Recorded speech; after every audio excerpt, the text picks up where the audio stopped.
attack takes place in New York. There's no Pakistani involved.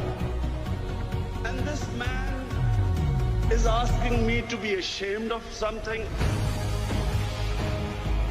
because I'm part of 1.3 billion people. Political struggle was being given a religious name.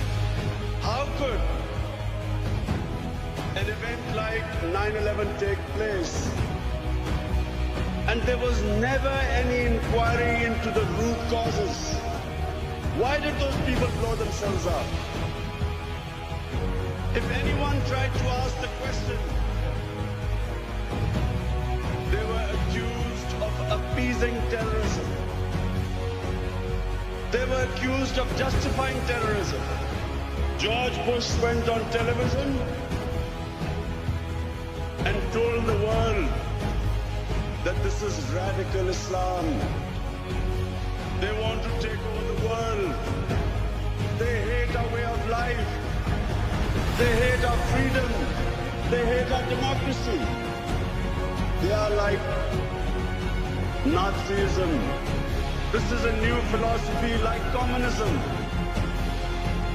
The stakeholders who had an interest in the oil in Iraq, the neoconservatives, all of them then projected this mad philosophy of radical Islam. First, Afghanistan was attacked 3 weeks after it went. War was made the first option, not the last resort. Some 50,000 people were killed when not one Afghani was involved in 9/11. Soon Iraq followed. After lies and deception, saying that Saddam was connected with Al-Qaeda,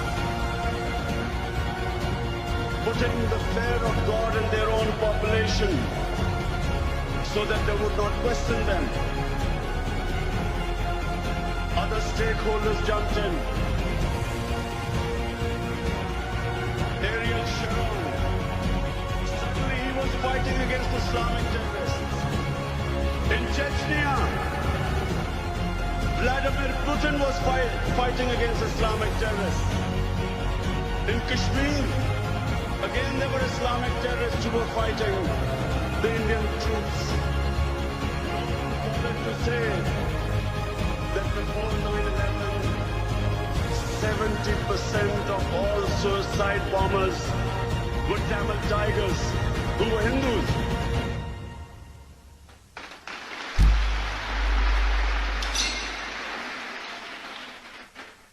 No one ever blamed Hinduism for the guerrilla warfare, terrorist struggle, freedom struggle, the Tamils would call it. No one blamed Hinduism for it.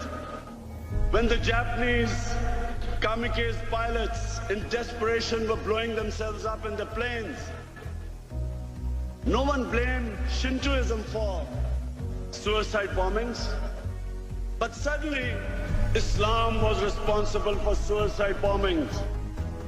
Careful planning, spin doctoring brought political struggles a religious name.